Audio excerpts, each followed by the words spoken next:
Hi, I'm Sean, And I'm Adam. and this is Buzzwords, Buzzwords. the Disappointment Media web series where we do some kind of silly and stupid challenges while we review movies. This week we're back to doing, if you can't tell by Adam, we're doing the helium balloon challenge again. There's a little bit of a difference this time, though, is that we're in different locations. So we're having to switch up the format a bit, but we're still going to be bringing you some great challenges and some funny movie reviews. You're making me laugh just like by bouncing into your head. I like the welcome, by the way. I almost got one that said get well soon, but I thought that would be weird. Yeah, I was trying to figure out what the least weird one was, and this is the one I went with. There were a lot of happy birthday ones that were like weird happy birthday ones, and then there was one that was like Iron Man, and I considered getting the Iron Man one, but it was way too expensive for me to just like pop.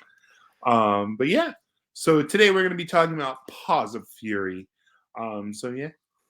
Oh, I didn't even yeah, because they both have paw in it. I just got it because I wrote about Paw Patrol before. I didn't even notice they both had the word paw. Yes, Paws of Fury, The Legend of Hank. Get it right. So Paws of Fury, The Legend of Hank, new movie. What did you think, Adam? You know, I went in with the lowest of low expectations, and the only thing that made me want to watch this movie is the trailer when Michael Cera goes, "You're under arrest." And you know what? It was fine. It was funny and it was different. It felt weirdly enough, it kind of felt fresh compared to like, these big franchise movies or Disney movies that I kind of feel like I've seen a million Minion movies. I've seen a million standard Disney. You Oh, there we go. Hello, hello, hello. Oh, there we go. Yeah, I'm better at it this time. But yeah, I just felt like, especially the sense of humor in this movie is what felt fresh about it. Yeah, it's basically, I mean, it is a remake of Blazing Saddles. That's mine. Yeah. Yeah, it's literally like credited to Mel Brooks in the and Richard Pryor. Yeah. Like he gets like a writer credit, and so does Richard Pryor, like you said. Like the whole Blazing Saddles crew gets credited in the writing, and so it's an official remake of Blazing Saddles, which is really surprising that they would officially remake Blazing Saddles into a children's animated movie. But I liked it. It's funny-ish. It was a lot better than I expected it to be. I like you said, I went in with very low expectations. I was not expecting anything extraordinary, which is a word. Oh yeah. No, and I feel like I've played this game enough times that I should know the words. Yeah, I feel like I should really know the words. I don't know if this like I don't need it in front of me. That like I feel like I know what to avoid. But I think the animation style is definitely going to be the biggest downfall of this movie. Wow, I really thought I was going to have to BS that a little because mine was animation style. And I was like, oh, if he just somehow brings up the animation. But you said animation style specifically. That's great.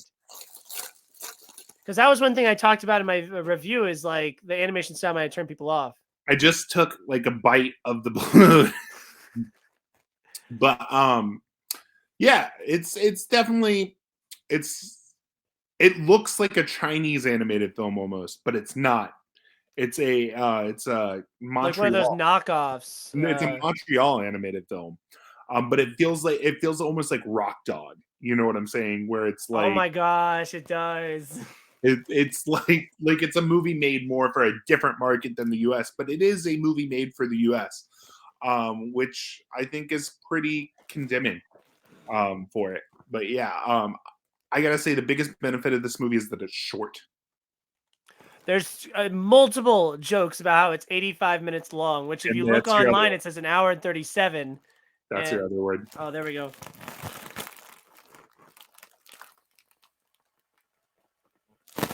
Hello, hello, hello. Hello, hello, hello. Yes, you're definitely up an octave. Good. Yes. And when he's like, oh, not including credits, I guess it's a spoiler. Does anyone care about Paws of Fury spoilers? Do you think there's anyone out there who does a non-spoiler video and then a spoiler video about this? I don't think that anybody who watches YouTube is going to care about PAWS of Fury spoilers I in thought the general. same thing about Minions. Like, should we do a spoiler review and a non-spoiler review?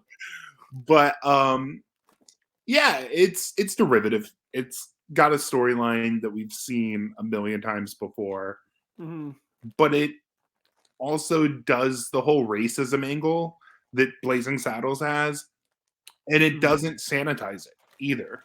Like, I Mhm. mean, it obviously makes it kid friendly, but it surprisingly is still very aggressive with its metaphor. Would you agree? Oh yeah, there's like specifically when the cop guy is like, I don't know, my father hated him and now I do, and hating just feels good. Yes. Yeah. Like there are a lot of moments like that that just really caught me off guard in a Yeah. in this movie. The way it was marketed looked stupid. Mhm. And it just they're not doing it justice, I would say. Well, But it's too woke. It's too all these kids movies too woke these days. I don't want my kids learning that racism's bad. That's a joke. what do you think of the voice cast of the movie? Yeah, I specifically talked about this in my review. I thought Michael Cera and Ricky Gervais are two people that I find very funny, and I haven't seen them be in the limelight very recently at all, especially in theaters. Wasn't And I Gervais definitely, canceled? Not like fully canceled, but like didn't he get into some hot water for saying some stuff that was like ruder than usual? I'm sure. Well, that's his whole brand. You Right. know, he does the whole like, oh, you're gonna cancel me. I think he just had a special that went on Netflix recently that was really good. I'm not crazy. I haven't liked him since the invention of lying. Oh, I like regularly rewatch his awards monologues when he Okay. hosts like the Golden Globes and stuff. I love him. He's so funny. But yeah, I think the cast is fine. It's a much bigger cast than a movie like this deserves. Uh Mhm. and all of them are not used effectively. There are a lot of people who are wasted, like Michelle Yeoh, Oh yeah. completely wasted. Jimon Hansu, wasted. George Mhm. Takai, wasted. No, I thought he was good. It was funny because every time that character spoke, and he was funny too, and he had a little arc of his own, and I recognized it, and that was worth it to me. Are you thinking of George Takai as the same character as he He's is? like the main security guard of Ricky Okay, yeah, Gervais's character. yeah, he Yeah, is. because at the end he ends up. Well, I Yeah, cut don't spoil it. But like, I that. didn't think that that arc was that interesting. I thought it was kind of a boring arc, It but was an arc. it was an arc. But yeah, I don't know. It's a kids movie. I enjoyed it for what it was. It's a lot better than a lot of kids movies. I'll do the rest of mine too. Oh yeah, you didn't say another one of my words. Yeah, I you thought didn't I. say my words either. But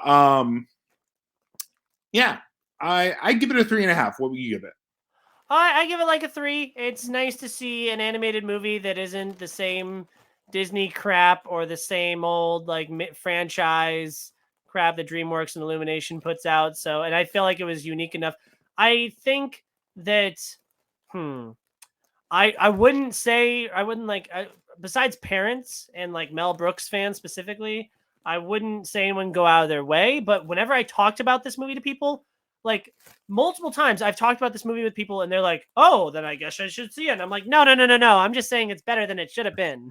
I don't know. I think that if you have a kid and you want to see a movie with your kid, this is a better option than some of the other movies in theaters. I mean, Like Thor: Marcel. Love and Thunder. I mean, I wouldn't see Thor: Love and Thunder with a 4-year-old kid. Oh, that's the target audience, especially with all those jokes. Yeah, yeah, the 4-year-old kid that died in the beginning of the movie. Oh yeah, that was another thing that I touched on because I thought it was weird. I think they want this movie to bomb because you go right after the most kiddie Marvel movie we've had in recent memory, and then the weekend before that was the biggest animated movie of the year. Not to mention Lightyear's. Well, that's in the smallest theater house right now, but I don't know. I just think in DC League of Super Pets is coming up, another name brand recognized property. I think I it's mean, gonna I think they're bomb. just trying to dump it because it was originally going to be STX, I think, Hmm. I mean, it went through like several stages. I think it was first Sony, and then Open Road, and then STX, and now it's Paramount. So it's kind of, I think they got it as a tax write-off, if I'm being honest. Drop it on Paramount Plus. Yeah, I mean, that's probably what it's going to be. It's probably going to hit Paramount Plus in like 30 days. That's so appropriate. I tell people I'm the Paramount Plus guy for the site because I keep doing like Rumble and SpongeBob Sponge on the Run, and this is better than all those other. And well, no, it's not better than the Paw Patrol movie. But yeah, well, that is all for our discussion of PAWS of Fury. I hope you have a wonderful rest of your night, guys.